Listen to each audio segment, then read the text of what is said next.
easily increase the incomes of many farmers and many Kenyans. As has been said, the same cows we have today that are producing 2, 3, 4, 5, we can double. The same herd, same farmer, same place, we can double the production just by making a couple of interventions. And we want to listen to some of the ideas you have, because we also are focused on this sector and we have interventions that we want to put in place. We believe this is also a sector that can not only generate more incomes for Kenyans, it can also create significant levels of employment. We have so many young people that as government, we believe we should find opportunities for them to work. And dairy sector is one such sector, especially the whole value chain from production all the way to the market. It is also important to us, as was said by the Director of Dairy Board, that this is an area that can earn us foreign exchange. We all know that our GDP, export GDP as a percentage of our overall GDP has been going down. From I think 30% a while ago, we are now around 10%. And one of the areas that we can use to increase our exports is this dairy sector.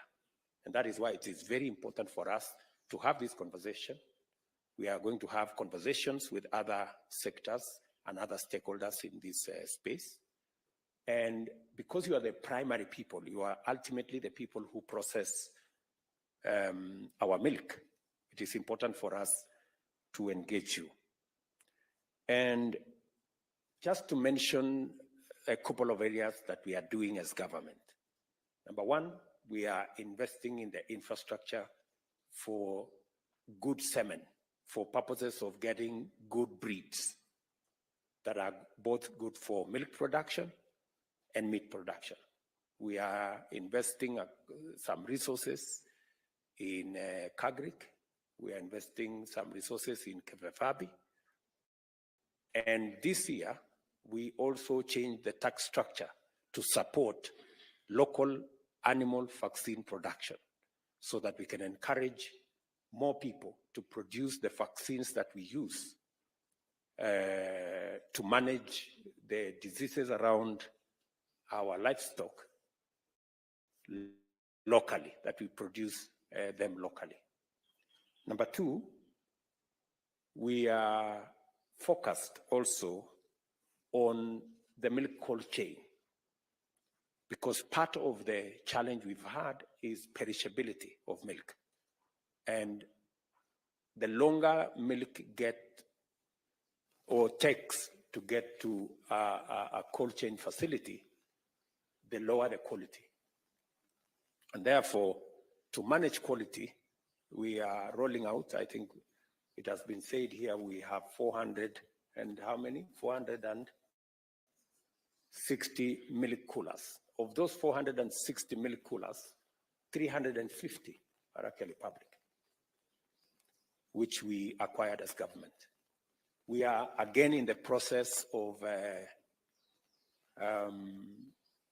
investing another 8 billion shillings to get another 650 milk coolers that will be distributed around the country. We want to agree with you on how can we derive the highest value from this investment, because it is going a long way in improving the quality of milk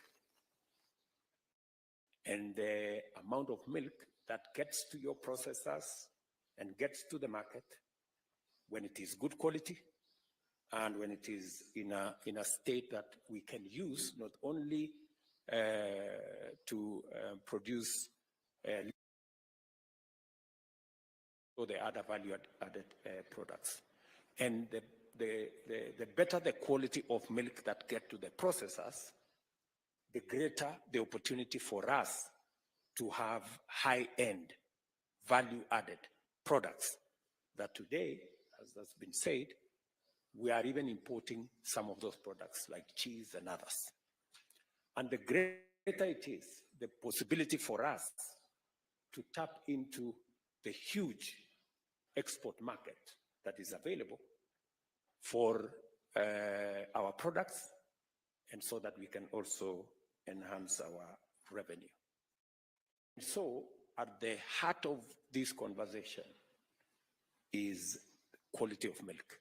What is it that we are going to do to make sure that we get the right quality of milk, we get the right quantity of milk, and that is why feed is also going to be another conversation that we are going to have. Already,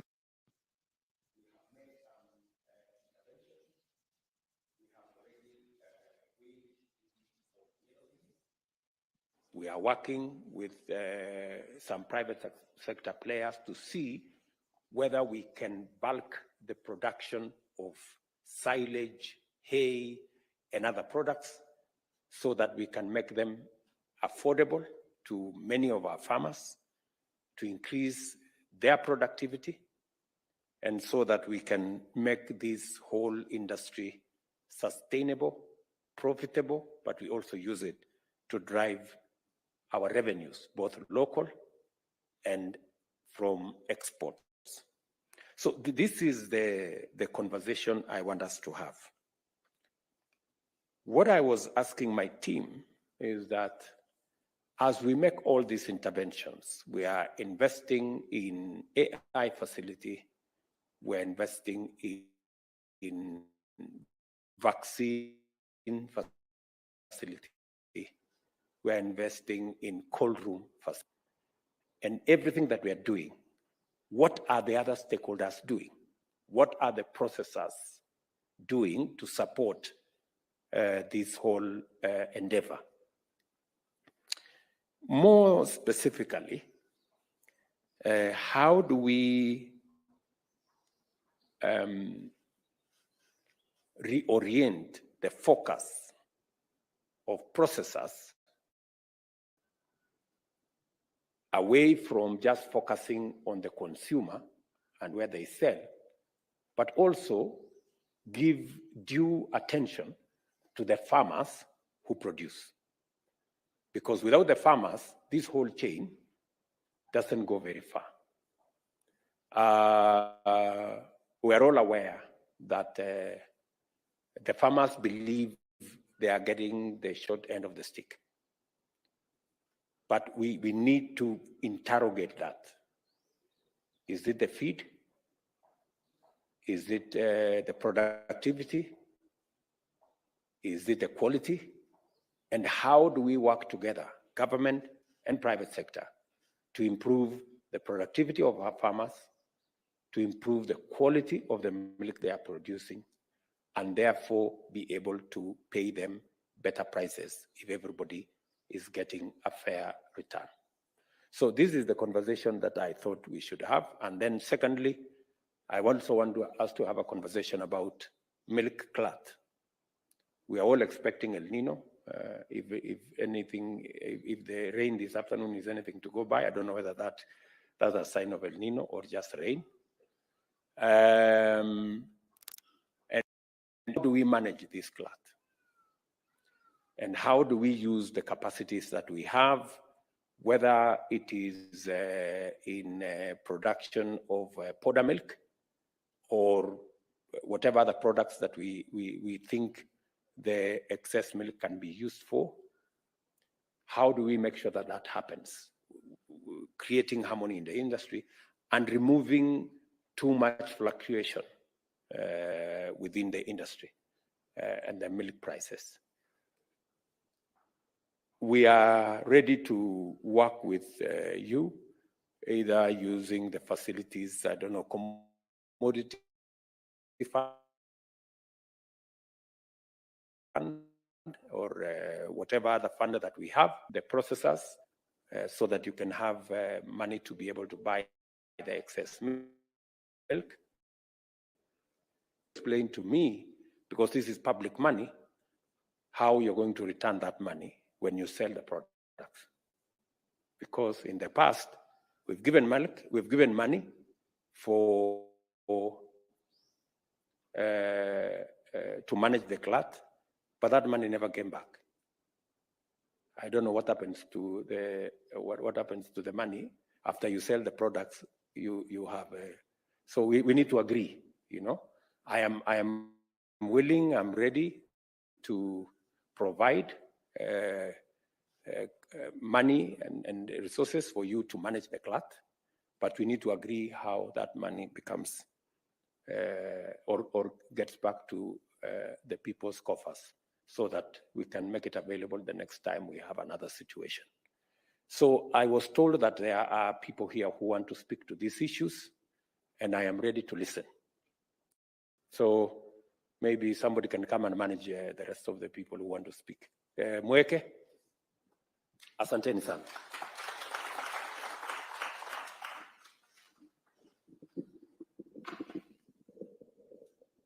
Thank you very much, Your Excellency.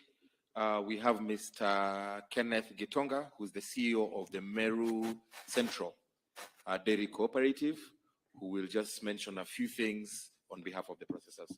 Karibu.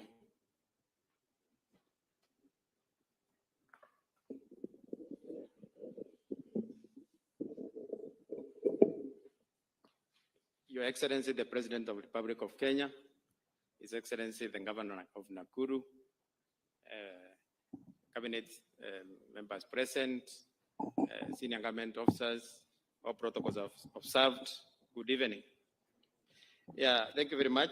I want to take this opportunity to say we are very, very grateful, His Excellency, for inviting us. My name is Kenneth Gitonga. I'm the CEO of Meru Dairy Union. This is the first time we have been called by a sitting end of state to listen to us.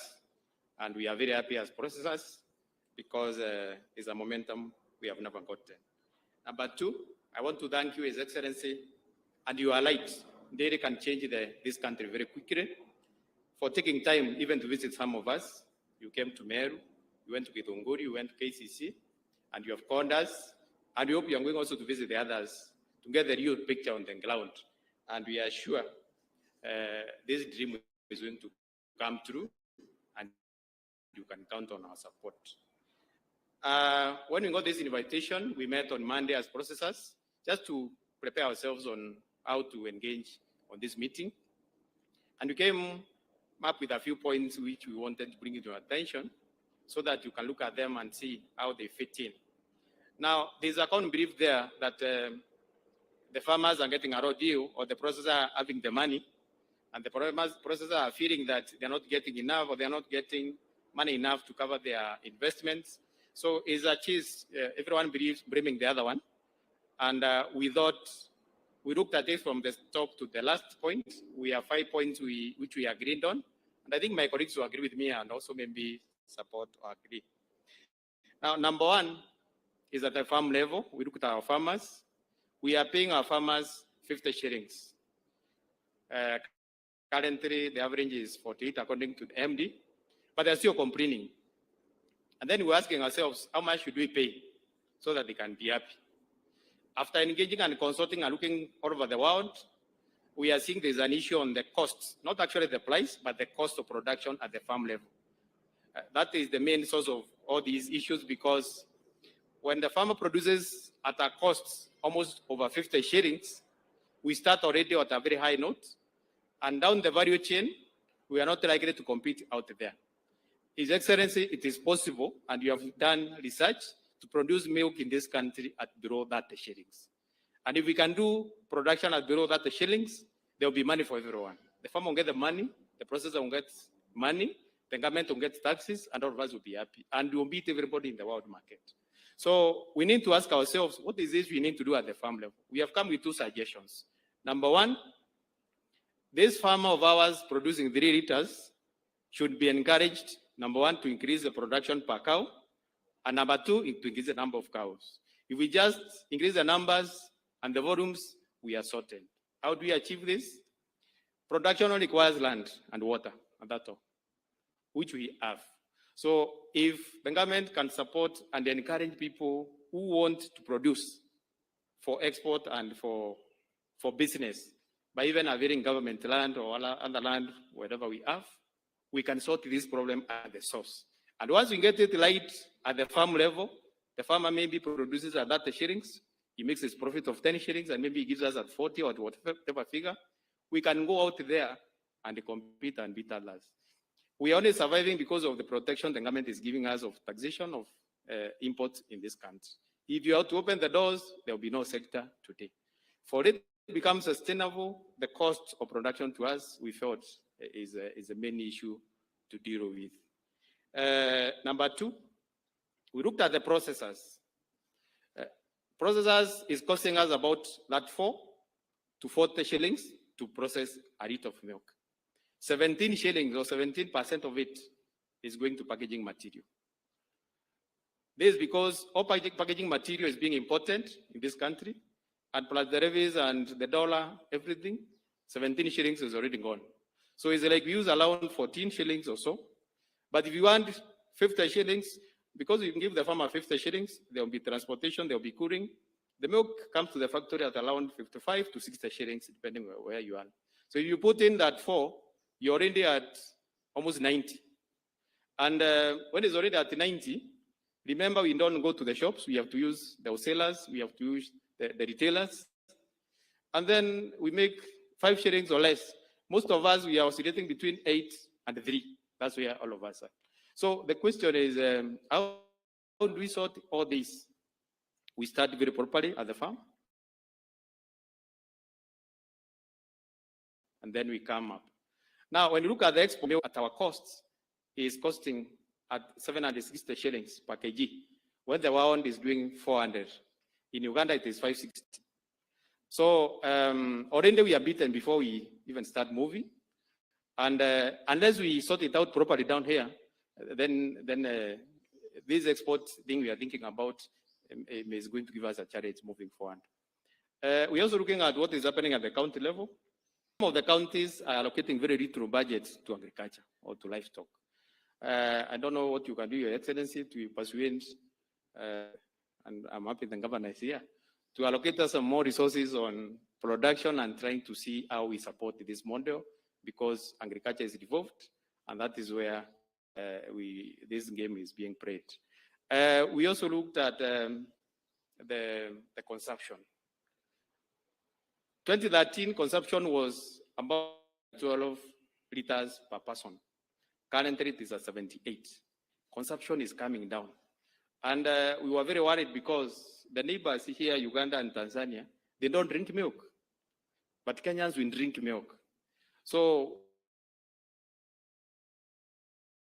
persuade or to bring back the feeding program where milk is part of the project, because milk is full meal. And before we even think about moving out, a lot of people want to import here.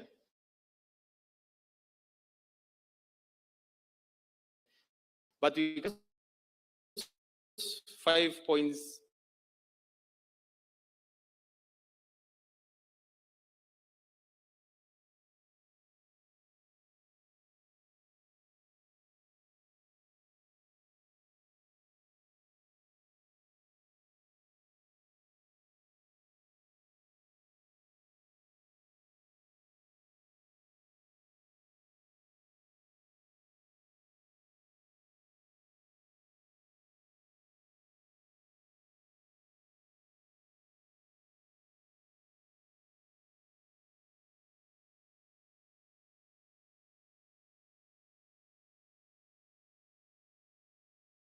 Experience.